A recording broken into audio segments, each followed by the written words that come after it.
우리는 나는 죄인으로소이다. 여러분, 우리가 로마서를 통해서 우리 유대인의 죄에 대해서 보았잖아요. 그러니까 유대인들만 그렇게 생각하고 있는 것이 아니라 하나님을 믿는 우리들도 지금 그렇게 살고 있다라는 것을 말씀드렸죠. 또 그 전주에는 뭔가 내가 그래도 다른 사람과 비교해서 그래도 조금 낫다고 그렇게 생각하고 있는 그 믿음에 대해서 하나님의 말씀을 통해서 신랄한 우리가 그 비판을 받았습니다.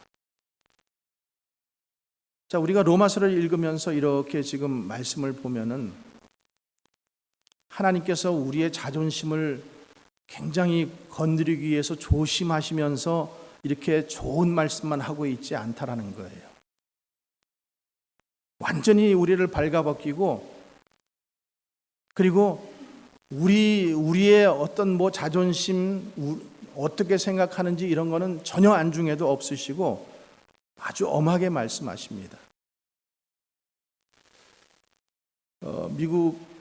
미국에서 그 로버트 슐러 목사님 수정교회, 우리 저쪽 캘리포니아에 있는 수정교회, 아주 큰 교회였었죠. 그 교회 목사님이 이런 고백을 하셨어요.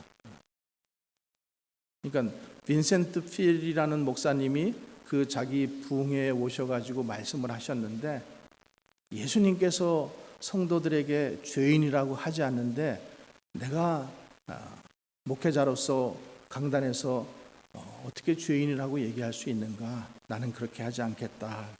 그래서 그 목사님이 전혀 강단에서 여러분들은 죄인입니다, 이런 소리를 안 하셨대요. 그래가지고 많은 사람들이 복음의 메시지를 듣고 또 말씀을 듣고 교회가 아주 부흥했었다고 합니다. 그런데 여러분, 우리가 그런 거에 우리 마음이 빼앗기면 안 돼요. 하나님은 분명히 성경 말씀에도, 오늘 우리가 말씀에도 나오지만은 독사의 자식들아, 이렇게 지금 조금 순화시켜서 얘기하지만은 원 언어의 표현을 빌리자면은, 죄송합니다, 독사의 새끼들아, 이렇게 얘기하고 있어요. 여러분, 그게 부드러운 얘기 아니죠. 저희들을 욕하고 있다라는 거예요. 그리고 성경 구석구석을 다 봐도 하나님께서 뭐라 그러셨어요? 특별히 예수님께서 가서 다시는 죄를 짓지 말라, 이렇게 말씀을 하시지 그냥 죄를 다 덮어놓고 용납하시고 이러지 않으셨다는 거예요. 물론 하나님의 말씀을 통해서 우리가 위로도 받고 도전도 받고 또 믿음의 그 어떤 힘을 얻기도 하는데, 많은 성도들이 교회에 와서 설교를 통해서 그냥 위로받고 동정받고 감정의 어떤 이렇게 터치를 받고, 그 말씀이 오늘 나에게 참 위로가 되었다, 이런 것으로 그 약한 모습으로 그치려고 하는 그런 그 현대인의 모습들이 그 교인들 안에 많이 있다라는 거예요. 여러분, 그것은 약한 모습이에요.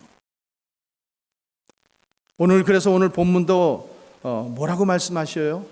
그 말씀하시는 게 인간이라고 하는, 인류라고 하는 모든 부류들은 결론적으로 뭐라는 거예요? 모든 사람은 죄인이다. 저와 여러분 다 죄인이라는 소리예요. 그래서 오늘 10절에 뭐라고 말씀하고 있어요?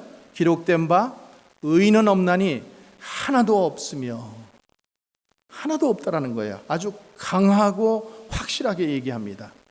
그러니까 여러분, 오늘 설교 들으시면서 그래도 나는 조금 낫지, 그래도 나는 집사인데, 나는 권사인데, 내가 이렇게 오랫동안 내가 예수를 믿었는데, 이러면서 나를 합리화시키는 생각으로부터 여러분 나를 꺾으시기 바랍니다. 나는 죄인이에요. 지금 계속해서 로마서를 통해서 하시는 말씀이 뭐예요? 너희는 죄인이다 이거예요. 용서받을 수 없는 죄인. 너희는 사형에 해당하는 죄인. 죽을 수밖에 없는 죄인이라는 거예요. 그랬더니 뭐라 그래요? 유대인들이 나는 아닌데요? 이랬잖아요. 그죠? 저는 아닌데요? 또 내가 좀 믿는다고 하는 사람들은 저는 아닌데요? 제가 2주간에 말씀드렸으니까 여러분 기억하실 거예요. 그런데 여러분, 그러니까 이 죄를 선언하고 죄인됨을 인정하는 것이 은혜로 나가는 길이에요. 죄를 죄로 인식하지 못하면은 여러분 거기에는 은혜가 희석될 수밖에 없어요. 약할 수밖에 없는 거예요. 나는 철저하게 죄인이다. 거기에는 예외가 없다라는 거예요. 예외가. 자, 그래서 9절에 초도에 뭐라고 말씀하고 있어요? 그러면 어떠하냐? 그러면 너희는 어떠냐? 너희는 좀 괜찮은 줄 아느냐? 너희는 좀 나은 줄 아느냐? 지금 이렇게 말씀하고 있는 거죠. 우리는 나으냐? 예수 믿는 사람들은 좀 나으냐? 예수 믿지 않는 사람들보다 너희는 좀 나으냐? 다른 데가 있느냐? 대답은 뭐예요? 아니다예요. 아니다. 그러니까 유대인이나 헬라인이나 우리나 다 본질상은 똑같다라는 거예요. 똑같다. 사람은 다 똑같다라는 거예요. 그러니까 조금 우리가 뭐 조금 우월해 보이고 조금 선해 보이는 거 그거는 다 뭐라는 거예요? 도토리 키재기라는 거예요. 도토리 키재기. 그래서 성 어거스틴이라는 사람이 이런 말을 했어요. 사람은 다 죄인인데 2가지 죄인이 있다라는 거예요. 하나는 나는 죄인입니다라고 생각하는 죄인들이 있고 나는 의인이다 생각하는 죄인이 있다라는 거예요. 여러분은 어느 쪽이세요? 둘 다 죄인이에요. 근데 오늘 성경 말씀은 뭐라 그래요? 의인은 없다라는 거예요. 그래서 우리가 자기의 이 죄인됨을 철저히 인정하고 철저히 회개할 때에 하나님의 은혜가 우리에게 충만하게 올 수가 있는 것입니다. 이 절대적인 은혜를 수용하기 위해서는 우리가 절대적으로 죄인임을 먼저 인정을 해야 하고 회개해야지만은 그 은혜가 우리에게 올 수 있는 거예요. 그래서 죄가 많은 곳에 뭐라 그래요? 은혜가 많다. 이렇게 말씀해요. 그 사람이 자기의 죄를 그렇게 나는 죄인입니다. 나는 용서받지 못하는 죄인입니다. 그 상황을 고백하기 때문에 거기에 은혜가 임하는 거예요. 그래서 사도 바울이 지금 로마서에서 계속 비판하는 게 뭐예요? 죄에 대해서 비판하잖아요. 죄를 유대인도 죄인이요, 이방인도 죄인이요. 그러면서 자기 죄를 거기다 또 끌어들여서 얘기하잖아요. 그래서 로마서 7장 19절에 이렇게 말씀하고 있어요. 내가 원하는 바 선은 행하지 아니하고 도리어 원하지 아니하는 악을 행하는도다. 우리가 항상 시험이 아니라 내가 이렇게 시험에 넘어지면 항상 잘하는 말이 뭐예요? 오호라 나는 공고한 사람이로다. 잘 갖다 써먹죠. 이 사망의 몸에서 누가 나를 구원하랴. 여러분 지금 사도 바울이 누구의 죄를 비판하는 게 아니에요. 자기 자신까지도 너는 물론이고 나는 물론이고 우리 모든 인류가 다 죄인이라는 거예요. 선을 행할 능력이 아무것도 없다라는 거예요. 그러면 그 안에는 뭐만 있다라는 거예요? 악만 있다라는 거예요. 악만. 이렇게 말씀을 드려도 나는 아니죠. 나는 아니죠. 여전히 생각 붙잡고 계신 분들이 계실 거예요. 그런데 철저하게 나는 용서받지 못하는 구원받지 못하는 죄인인 것을 먼저 고백해야 돼요. 그것을 먼저 하나님 앞에 고백해야 돼요. 여러분들 바리새인들이 예수님을 영접하지 못했죠. 그 왜 영접하지 못한 것 같아요? 자기 스스로는 죄인이 아니라고 생각한 거예요. 나는 일주일에 3번씩 금식하고, 나는 선행도 하고, 예배도 잘 드리고, 새벽 기도도 빠지지 않고 드리고, 예배에 잘 나오고, 내가 낫다고 생각한 거예요.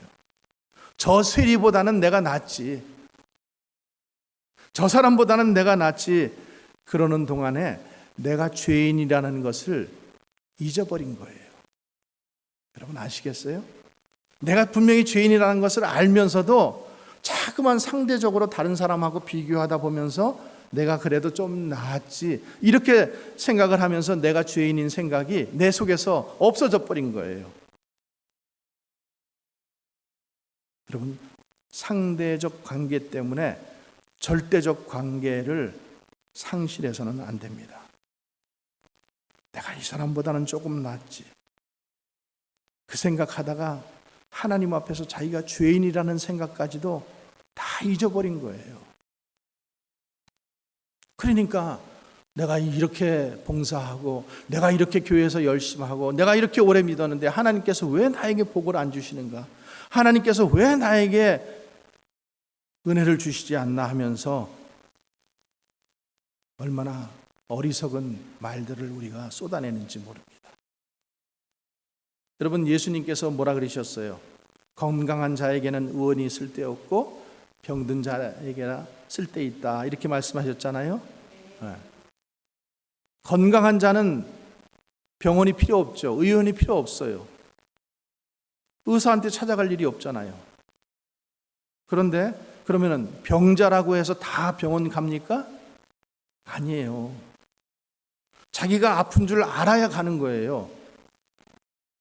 죽을 병에 걸렸어도 아픈 줄 모르는 사람은 병원 안 가요. 의원한테 안 갑니다. 또 믿음이 없는 사람 안 갑니다. 내가 약 먹고 말지,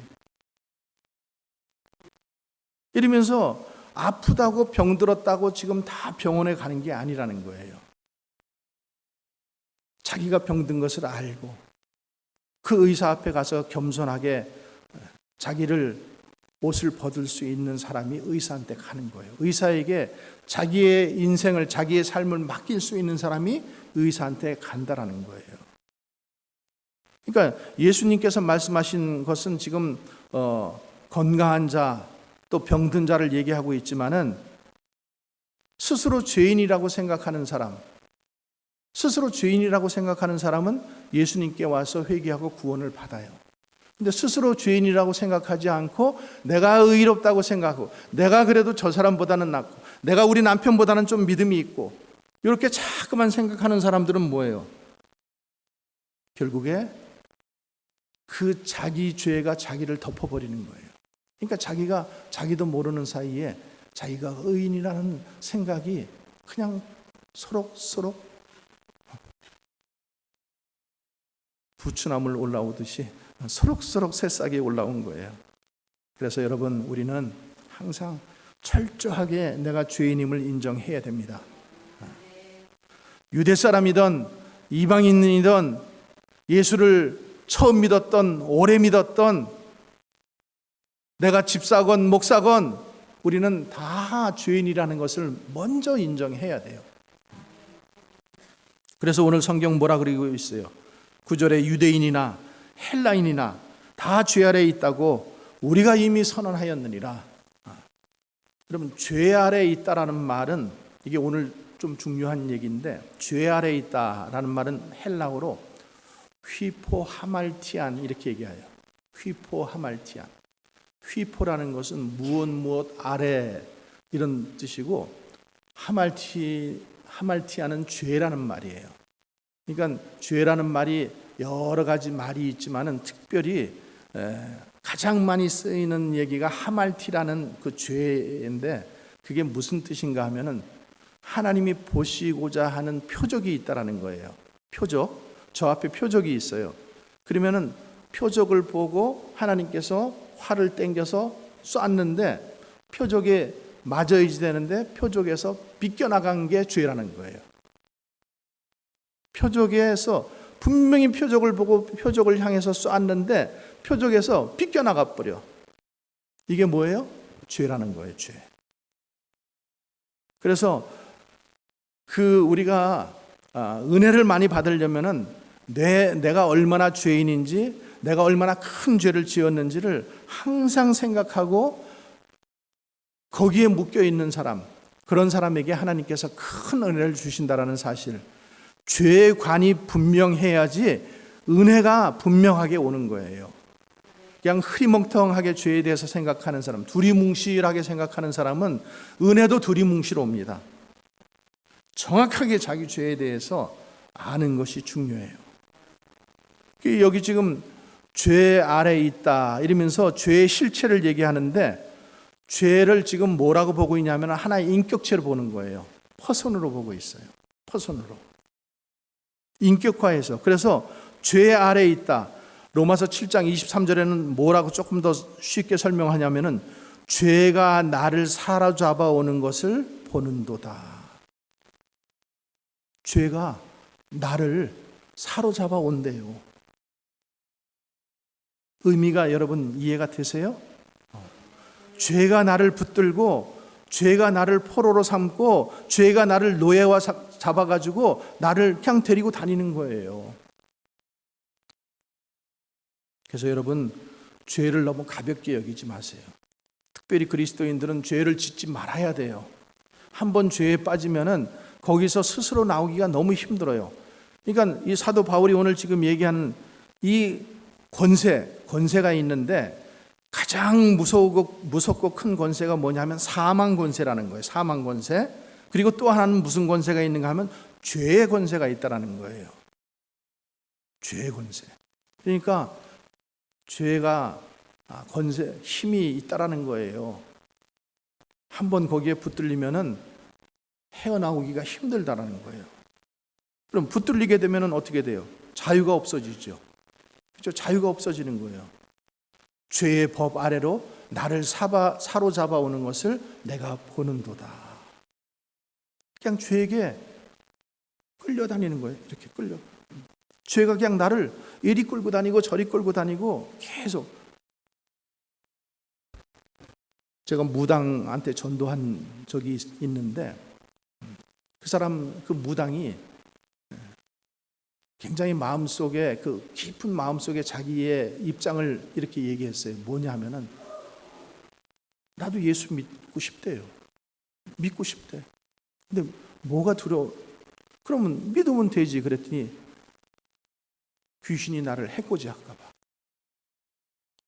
나를 아프게 할까 봐, 우리 가정을 어떻게 박살을 내버릴까 봐, 이런 거에 사로잡혀 있는 거예요. 여러분 아시겠어요? 사로잡혀 있어요. 그러니까 거기에 사로잡혀 있으니까 그게 무서워가지고 자유함이 없으니까 예수를 못 믿는 거예요.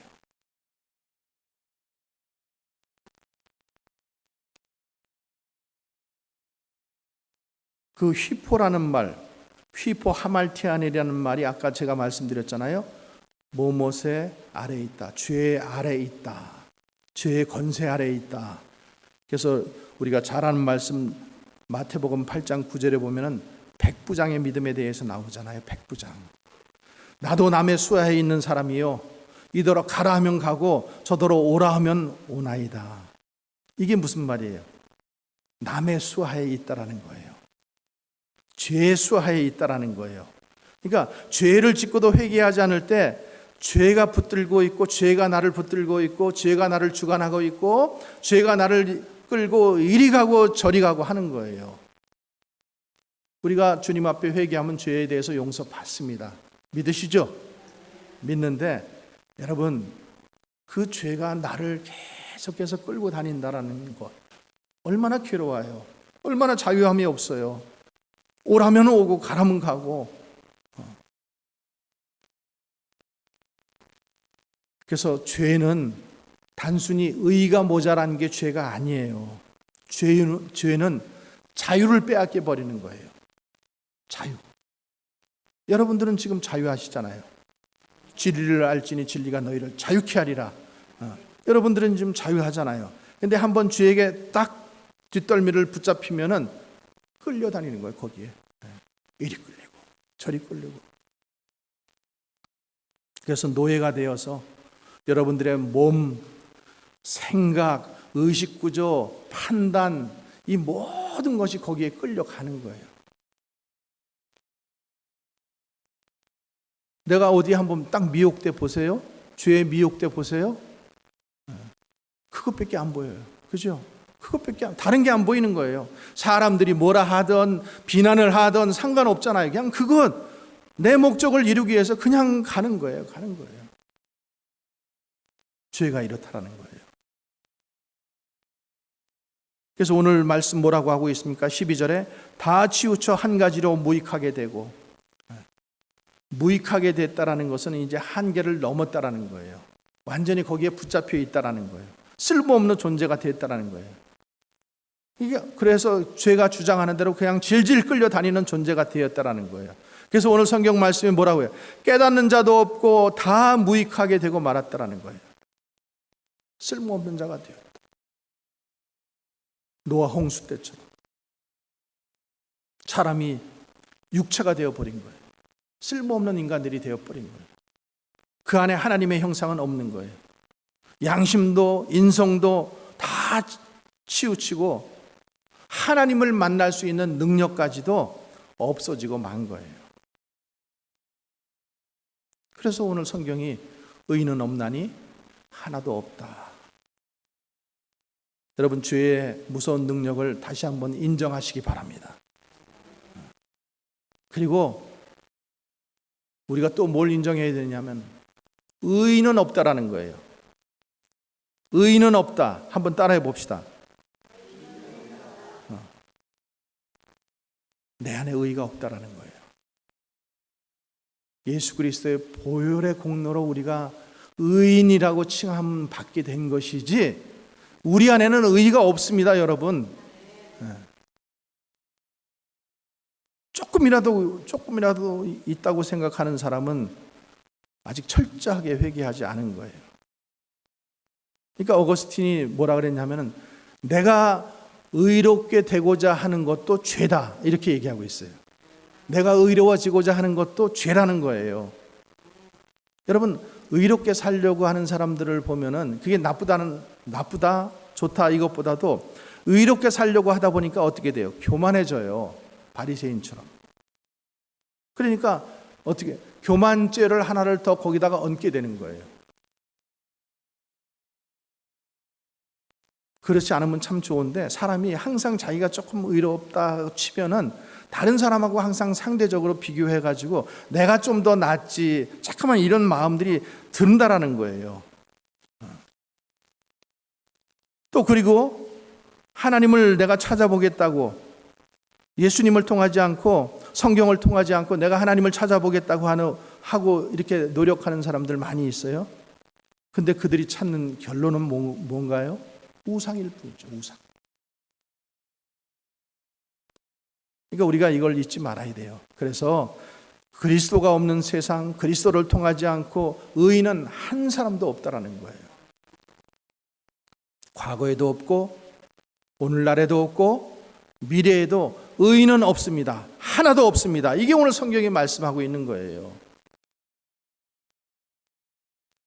내가 의롭다고 생각하는, 조금이라도 의롭다고 생각하고 있는 분들은 오늘 이 말씀 듣고 철저하게 회개하시기를 주의 이름으로 축원합니다. 가끔 보면은 교회 안에서 그런 분들이 있잖아요. 믿음으로 시작해서 믿음으로 살고자 애씁니다. 그리고 또 주의 일을 막 열심히 해요. 근데 주의 일을 열심히 하다 보니까 자기 마음속에 어떤 마음이 들어요? 자기를 알아달라고 하는 마음이 딱 생기잖아요. 그렇죠? 내가 열심히 지금 부엌도 닦고 그냥 열심히 청소하는데 왜 나를 알아주지 않나? 내가 이렇게 수고하는데 왜 나를 알아주지 않고 명예가 돌아오지 않나? 분명히 그 사람 처음에는 진실한 마음으로, 좋은 마음으로, 선한 마음으로 시작했을 거예요. 그런데 어느 순간 그런 마음이 딱 드는 거예요. 사람들에게 인정받고 싶고 목사님에게 인정받고 싶고 그러니까 그런 마음이 드는 거예요. 그게 자기가 죄인이라는 사실, 내가 하나님의 은혜 가운데 지금 이 일을 하고 있는 건데 자꾸만 내가 하는 일이 돼버리다 보니까 나도 모르게 그래도 내가 이만큼 했는데 이런 마음이 드는 거예요. 여러분, 우리가 주일 하는데 섭섭한 마음 드세요? 섭섭한 마음 들지 않기를 바랍니다. 우리가 주일을 하는 거 주님께서 나를 구원해 주신 그 은혜에 감사해서 하는 거예요. 누구를 위해서 하는 거예요? 주님을 위해서, 주의 영광 위해서 하는 거잖아요. 그러면 그거로 끝난 거지. 왜 사람들이 알아줘야 되고 왜 목사님이 인정해 줘야 되고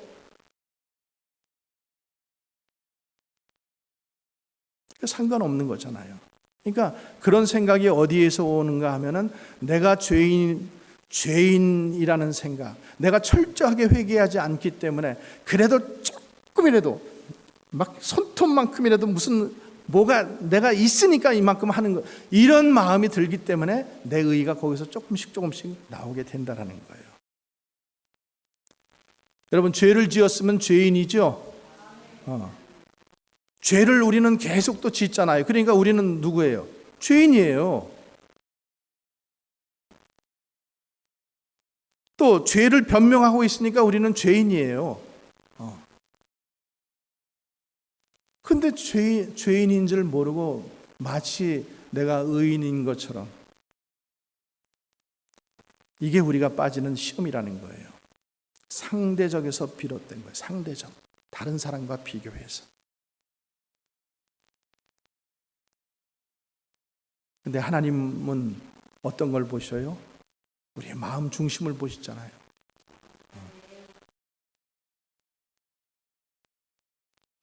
그래서 나는 항상 내가 이런 겸손한 마음, 내가 죄인이라는 마음, 하나님의 은혜에 감사해서 내가 주의 영광을 위해서 일한다는 이 마음이 변하면 안 돼요.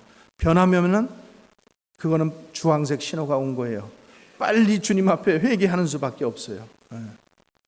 해야 돼요. 정말이에요. 회개하지 않으면은 그게 스멀스멀 올라와서 그 다음에는 내 코가 높아지고 목이 뻣뻣해지고 이제는 아주 교회에서 그냥 머리 들고 다니는 거예요.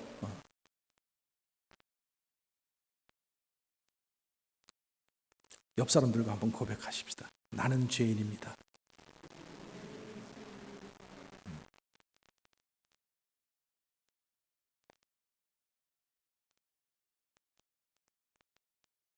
그러니까 우리가 하나님 앞에 회개해서 나는 죄인입니다 했으면은 그 다음에는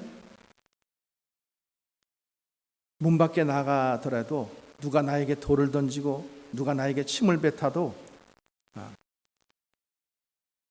흔들림이 없어야 돼. 그죠? 근데 나는 하나님 앞에 죄인입니다 고백해 놓고 나가는데 누가 뒤통수에 대고 뭐라고 얘기하면은 또 뭐가 올라와? 이거는 뭐예요? 내가 회개하지 않은 거예요. 회개는 했지만, 하나님 앞에 회개는 했지만은 철저하게 회개한 게 아니에요. 그래서 히브리서에 보면 이렇게 되어 있어요. 너희가 죄와 싸우되 피 흘리기까지 하지 않았다. 여러분, 죄와 싸우는데 정말로 피 흘리기까지 싸웠습니까? 최선을 다했습니까? 근데 많은 우리 하나님 믿는 사람들이 나는 이럴 수밖에 없었어. 나는 최선을 다했어. 이런 거로 자꾸만 합리화시키려고 해요.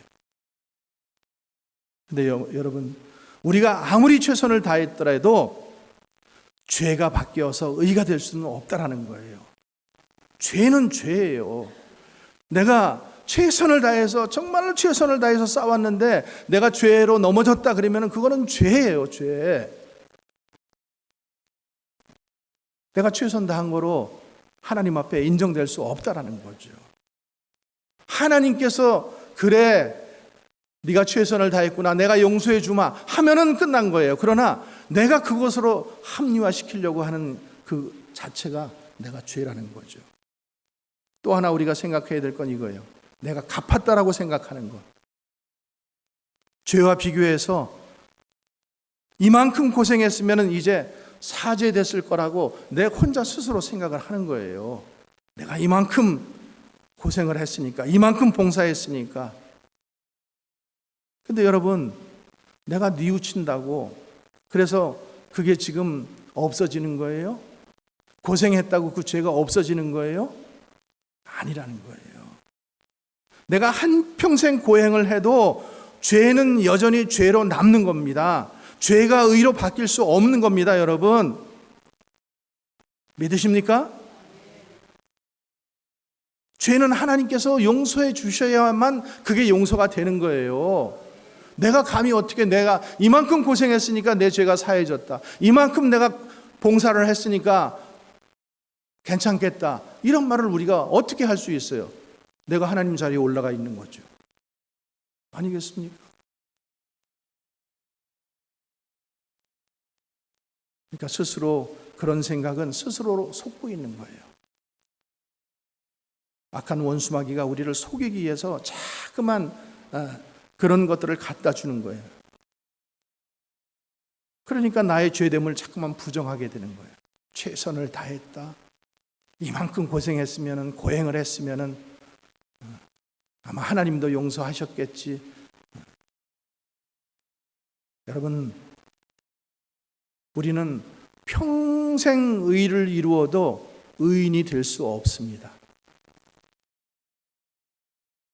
그런데 죄는 한 번만 지으면 죄인이 되는 거예요. 평생 의를 이루어도 의인이 될 수 없는데 죄는 한 번만 지어도 죄인이 되는 거예요. 자, 결론적으로 제가 세 가지 말씀하고 끝내도록 하겠습니다. 오늘 말씀에 죄를 지금 세 가지 말씀하고 있어요. 죄를 세 가지로. 자, 성품에 있어서 죄를 짓는 것 지금 말씀하고 있어요. 18절 말씀. 18절. 하나님을 두려워함이 없느니라.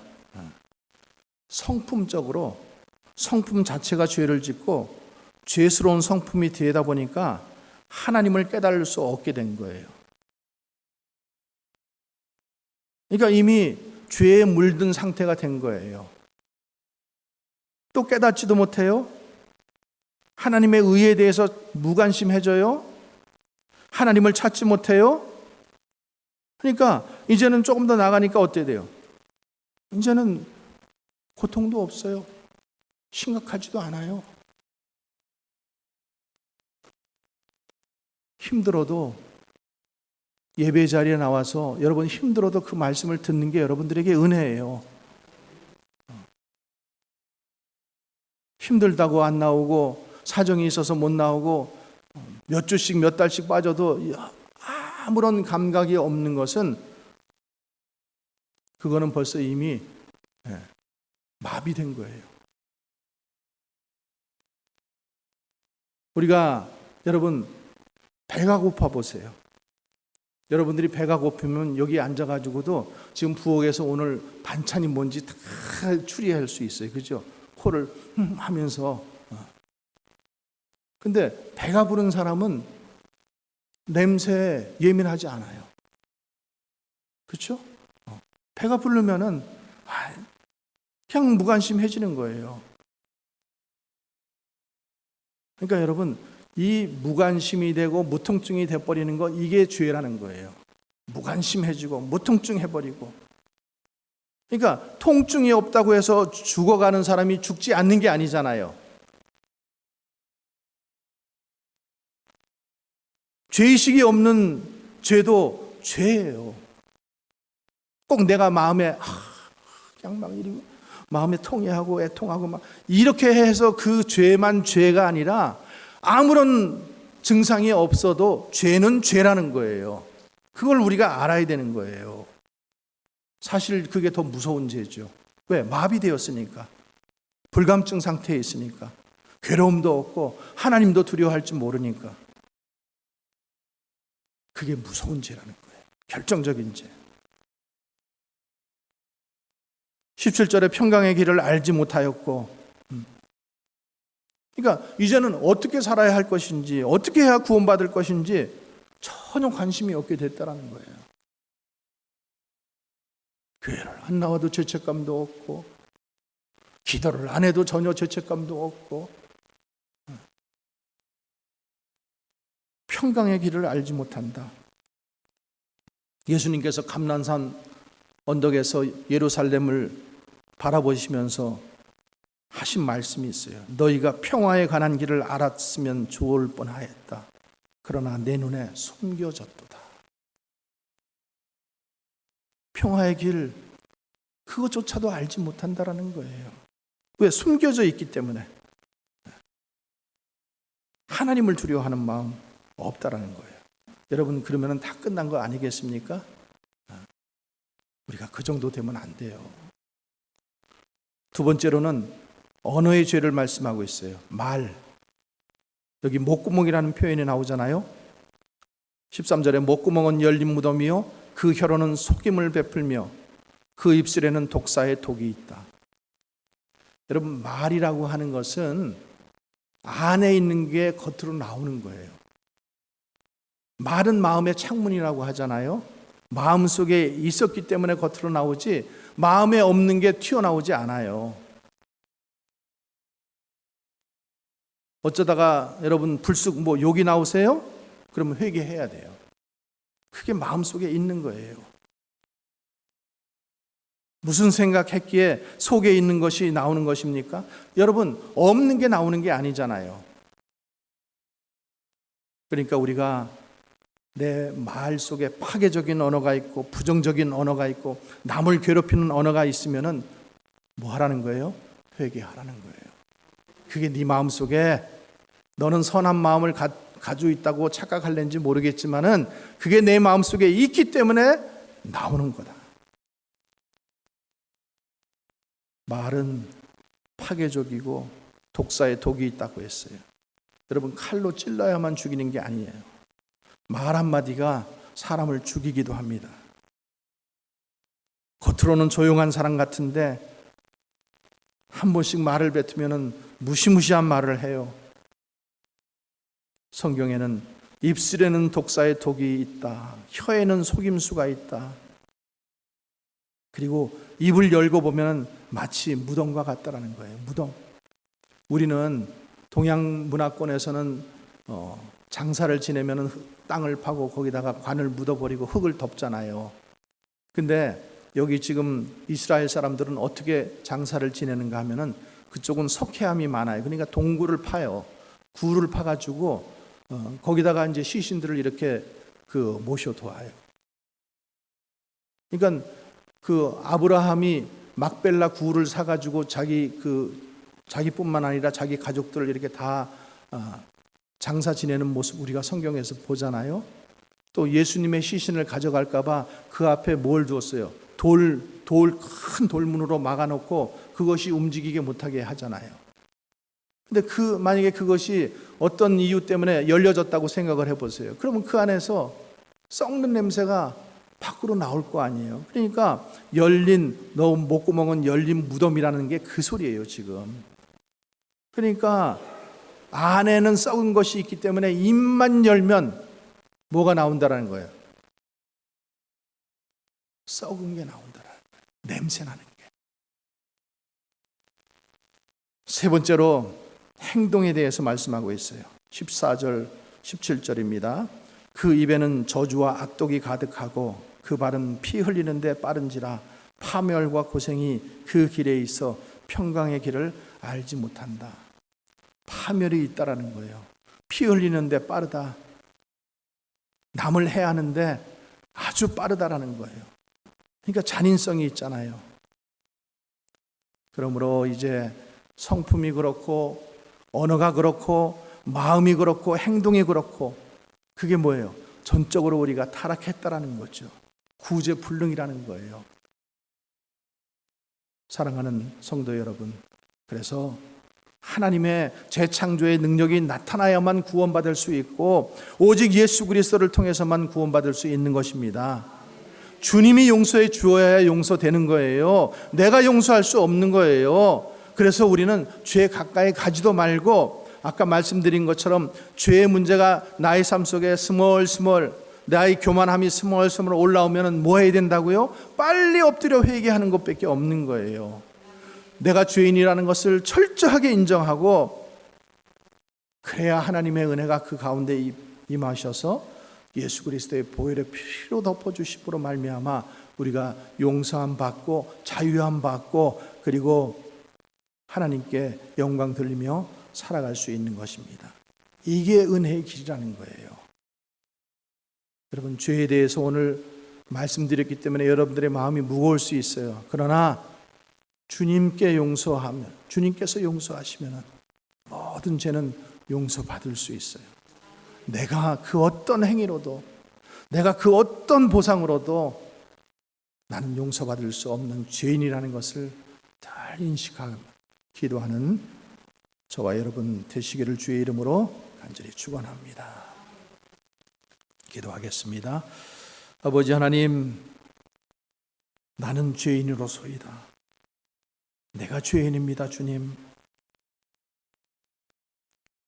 하나님 앞에 회개하고 또 용서를 구합니다. 오직 주의 보혈, 예수 그리스도의 은혜, 그것이 있어야만 우리가 구원받을 수 있고 용서받을 수 있음을 다시 한번 깊이 생각하며 죄의 노예가 되어서 살아가지 않게 하시고, 죄를 가볍게 생각하지 않게 하시고, 항상 말씀하여 주시고 깨닫게 하여 주시옵소서. 죄로부터 멀어지는 주의 백성들 되게 하여 주시옵소서. 진리를 알지니 진리가 너희를 자유케 하리라. 하나님, 우리를 자유케 하심을 감사합니다.